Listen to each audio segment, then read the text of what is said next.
Okay. Okay, Okay, you were saying when he's in the studio? When he's in the studio, he has to put sunglasses on, so because he's too shy. And I have stage fright even in the studio. There's no one watching. Oh. Yeah. Okay. I got it on camera too. It's awesome. I'll send you the YouTube link. It's really great. Alright, well then, I guess we'll get started. Okay. Do you guys introduce yourself? My name is Paul Zernowski. I'm the bass player in Hired Goons. China. I'm Bill Arsenault, and I am the vocalist of Hired Goons. We go by pseudonyms as Paul and Bill.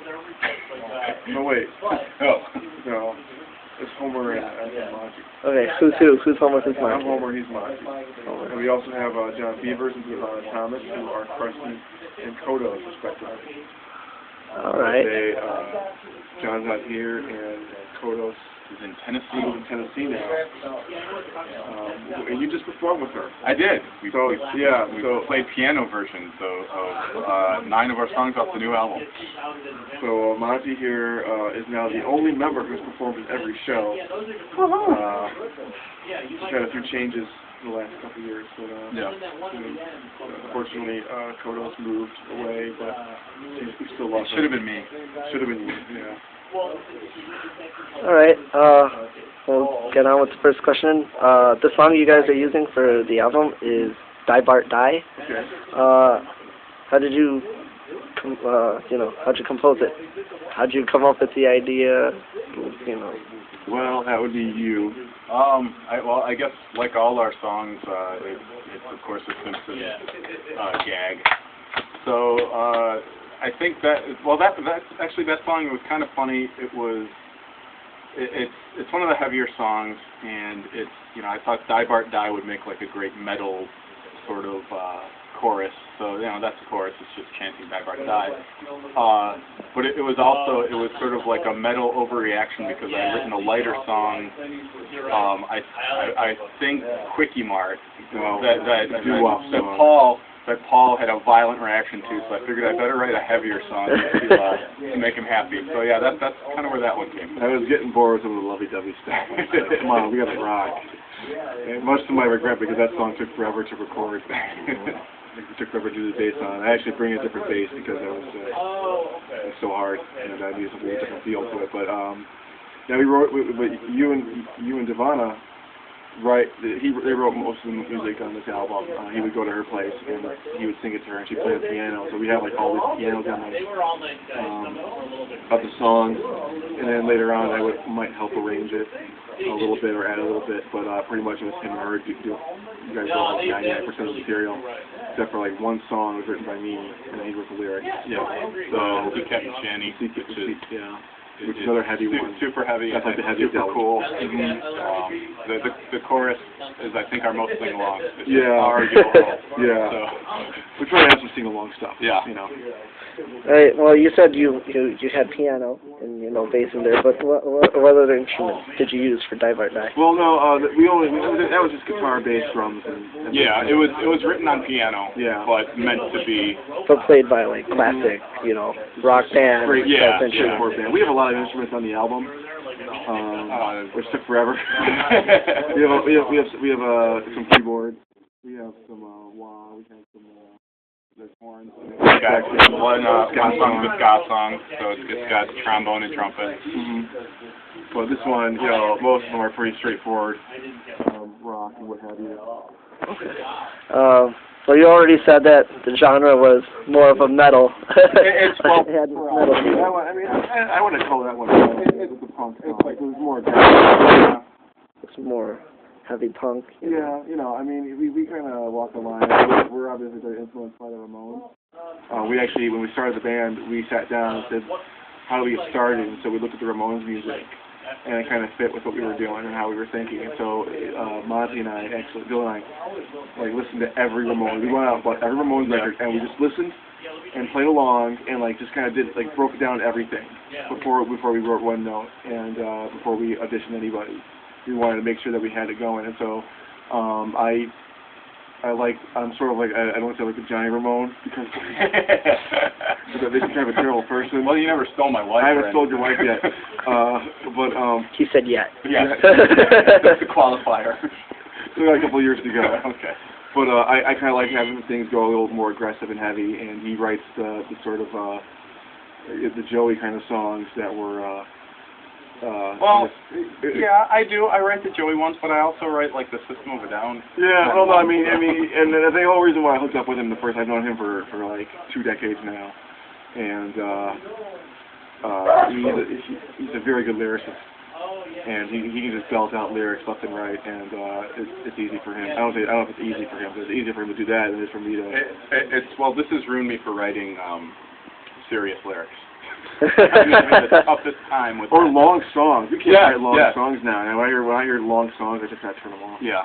So, who's the primary writer? Do you Right both? here. Yeah, I kind of took over. The first album was kind of 50-50, and then this one, I just kind of, every time we'd have practice, I'd show up like, hey, I got another couple songs. I even told him stop writing these songs because it was like we just finished the album, the first one. We put it out. It's like, okay, no new songs for a while, and like next practice, I got 3 more songs. Like that's not what I said, but which is fine. And that's when the beating started. What feelings are evoked when you listen to the song? Kind of a weird question. Well, you know what? They've been in my head for so long. What feelings do they evoke for you? It depends because you know, like I actually keep some of the demos. I keep the demos for every band I have, and I keep the demos for that. And I listen to I actually like some of the demos more than I like the actual songs. Yeah. The Selma song demo, that's one of the songs off the album. I sounds like more raw and better to me, even though there's a couple bass mistakes and guitar mistakes in there. But it sounds so perfectly punk rock, and your singing on there is phenomenal. It hasn't, not to knock you on the dome, it hasn't been replicated. You know, when we have the best of or whatever, which we never have. the worst album ever. When we have that, you know, that can go on there. But you know, it's so weird because like there's a song called "Worst Song Ever," which is a pretty heavy number, and it's a pretty straightforward punk number. It's not like heavy metal heavy, but just, you know, it's pretty just non-stop rock and 64th notes or whatever. And when you hear it on piano, it's just this very heartfelt, sad song. So it's so weird to hear some of this stuff with guitars now, and sometimes it's like, man, I kind of miss the other version. So when I hear this stuff, you know, when I first heard, like, we have a song called "I Bring You Love," and I'm like, this song is terrible. I can't, you know, I don't want to. This is, you know, I can't believe we're doing this sort of 50s, I don't know, Beach Boys, Jan and Dean kind of, you know, pop song. We want to put guitars to it and wrote, you know, the bridge to it or whatever, and figure it out. You know, it's like the best, one of my favorite songs on the album, and hopefully for a video, if we get money for a video. But yeah, so for me, you know, it's a long process. So I've been hearing these songs every day in different versions. Every time it changes over and over, and so my personal feelings have changed. As long as people are listening, they're nodding along and rocking out, and then they're laughing at the lyrics, then that's great. That's what we shoot for. All right, so the next question is, what do you hope listeners will gain from the song, and is that what you want? Do you want them to laugh? Well, I want them to rock out and laugh. I want them, you know, I mean, it's unfortunately a very specific thing that we're singing about, The Simpsons, you know, and the two of us, we started the band, we were sitting around thinking, man, wouldn't it be funny if we started a band to sing about The Simpsons? And it's sort of a thing where when we talk to each other, we would have these lines, Simpsons lines, and I'm sure every friend, you know, every group of friends has got that, where they have an in-joke talking about, you know, things from shows that they bond over. Well, The Simpsons is this worldwide thing, you know, and to say something like my cat's breath smells like cat food in a high-pitched voice, or I bet my Wookiee. Just for starters. Ralph Wiggum-isms. Ralph Wiggum-isms, you know, I mean, there's a whole there's a book, the Doubt of Homer, you know, that shows how religion and philosophy fits into The Simpsons, and, you know, what you can gain from that. So we had this sort of language thing going on that was easy that we talked to each other, and so it was easy for us to join together as a band, and that's, you know, hopefully when people listen, I mean, we have people who were in the back of a bar who come up who weren't even there for us and weren't listening, and then, you know, we had kind of a closer, you know, and they come up to us and be like, was it Stupid Sexy Flanders, as in Stupid Sexy Flanders? And like, yes. And we instantly have a new fan. So, you know, we have that going for us. It's a gimmick, but it's a gimmick that we you know, we're more than happy to embrace. Right. How long have you been composing for Hired Goons? Because you said you're both in different bands, but you know, specifically this. No, I mean we weren't in the bands. October '06 is when we started working together with Kodos, and then December 31st, 2006 was our first show with, and you know, literally the night before, a previous guitarist joined the band and learned a dozen songs. Yeah, he learned a dozen songs, and I had written, I want to say I had written first song, but I had written I Like Revenging off our first album, probably before that, around the time before we started jamming with Kodos. Because I just wanted to get started. I was already practicing the Ramon stuff, and then we started practicing Ramon stuff, and then once we did the show, then we started practicing more often as a band, and we wrote like 4 songs, but we've been talking about it since like 2004 sometime, about starting this band. So we had been thinking about it for a long time. It's hard to find a drummer. Yeah. But we found her. We found her in like March or April of 2006. You know, we didn't get together with her until October 2006, but it was worth the wait. Oh, yeah. The band would not have worked without her. We wouldn't have a band without her. I wouldn't have been able to write all the songs. All right. Since you guys are a local band, how strong is your connection to, you know, Chicago?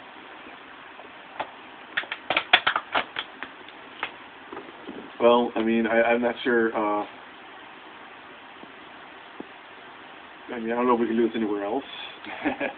I would love to be somewhere where people would show up and give us money, you know, and hopefully. Yeah, we've played to my wife before.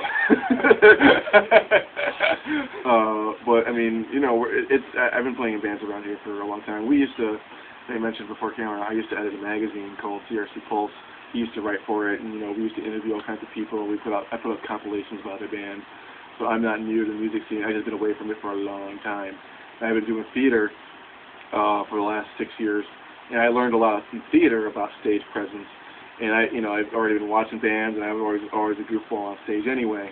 But I kind of got a lot of behind the scenes schooling and whatnot about how to put on a show, and I was able to apply that to the band. Our connection to Chicago, we'll play anywhere. You know, we'll do anything. We just, like you said, we played to his wife. You know, you'll have a little clip. Yeah, I've played to less than that in the past. I mean, I've you know, there's a lot of struggles. You know, if you're not doing, I mean, we're doing covers too, which is the funny thing. Yeah. We have a set of covers, but we've kind of moved away from that recently because we have 25 original songs right now that we play out. That's not including some other stuff that we do, some goofy things. I mean, the shows have been very few and far between. Yeah, lately, I mean, because this album's taken forever, it's been a while since we played out, but we hope to hit the ground running this fall, if we can find a drummer.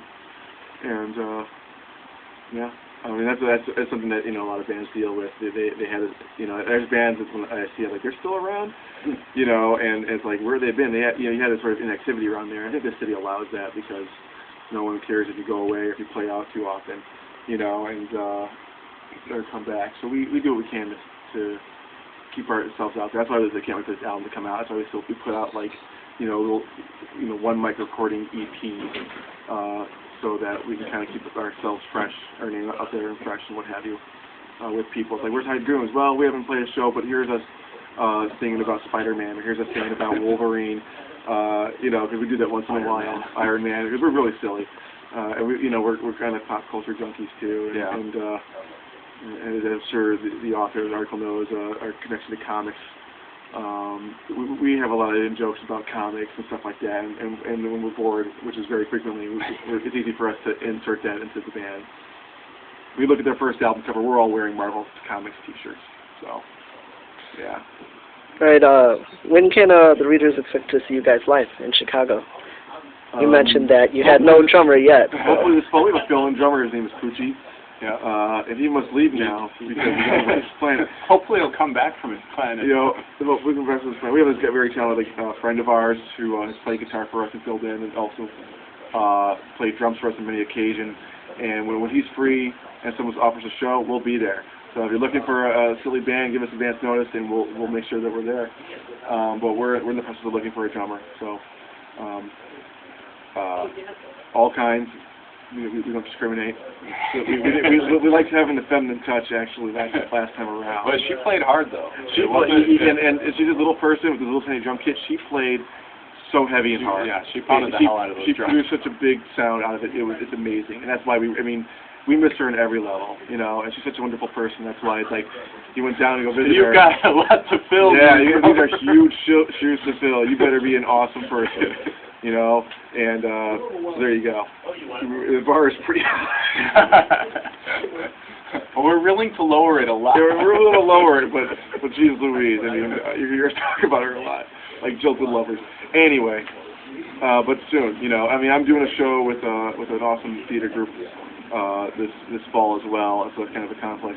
That's the timing of it all. The album it's like on its way to being mastered. So we'll have the album on iTunes hopefully in the next couple months.